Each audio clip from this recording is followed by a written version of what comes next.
السلام علیکم ورحمۃ اللہ وبرکاتہ۔ معزز ناظرین، آج کی ہماری یہ ویڈیو رفع الیدین کے بارے میں ہے۔ آیا کہ نماز کے اندر رفع یدین اب کریں گے یا نہیں کریں گے، اس حوالے سے آج ہم سنیں گے۔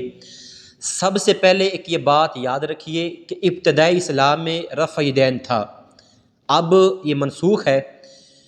اب بعض لوگ یہ دلائل پیش کریں گے، دیکھیں ہم آپ کو دکھاتے ہیں حدیث پاک میں فلاں کتاب میں نبی کریم علیہ السلام نے رفع یدین کیا ہے، صحابہ نے کیا ہے، ہمارے اسلاف نے کی ہے۔ اس کا جواب کیا دیں گے؟ معزز ناظرین، ابتدائی اسلام میں رفع یدین تھا، اب منسوخ ہے۔ منسوخ ہونے پہ دلائل میں آپ کو پیش کرتا ہوں۔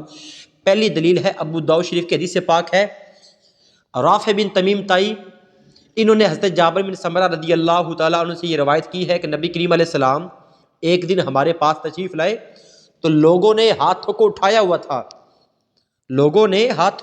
ہوا تھا تو نبی کریم علیہ السلام نے فرمایا، یہ میں کیا دیکھ رہا ہوں کہ اپنے ہاتھوں کو ایسے اٹھائے ہوئے ہو جیسے شریر گھوڑوں کی دمیں، اور لہٰذا نماز میں سکون اختیار کیا کرو۔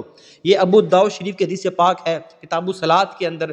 دوسرا حوالہ ہے کہ حضرت علقمہ رضی اللہ تعالیٰ عنہ نے حضرت عبداللہ ابن مسعود رضی اللہ تعالیٰ عنہ سے روایت کی ہے کہ حضرت عبداللہ ابن مسعود رضی اللہ تعالیٰ عنہ نے ارشاد فرمایا، کیا میں تمہیں نبی کریم علیہ الصلوۃ والسلام کی جیسی نماز پڑھ کے نہ دکھاؤں؟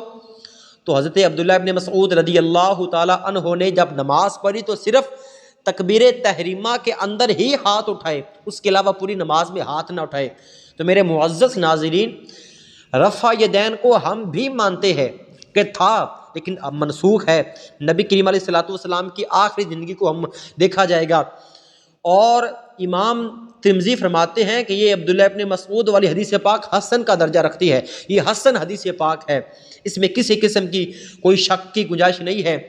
تو ہم بھی یہ مان رہے ہیں کہ رفع یدین تھا ابتدائی اسلام کے اندر، اب منسوخ ہے۔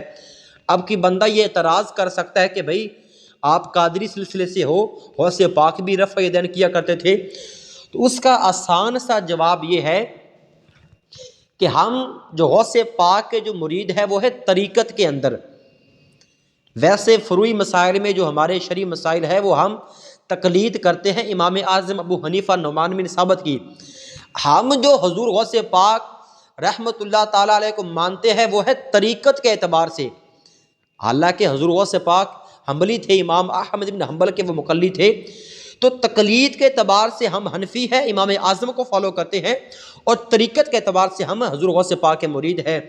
تو میرے معزز ناظرین، آج کی اس ویڈیو کا نچوڑ یہ ہے کہ ابتدائی اسلام میں تھا، اب ہمارے امام اعظم کے نزدیک، ہمارے کثیر ائمہ کے نزدیک، کثیر صحابہ کرام کے نزدیک رفع یدین اب منسوخ ہے، اس پہ عمل نہیں کیا جائے گا۔ اللہ تبارک و تعالیٰ سے دعا ہے کہ ہمیں دین کے احکام کو سمجھنے کی توفیق عطا فرمائے۔ آمین۔ وما علیہ الا البلاغ المبین۔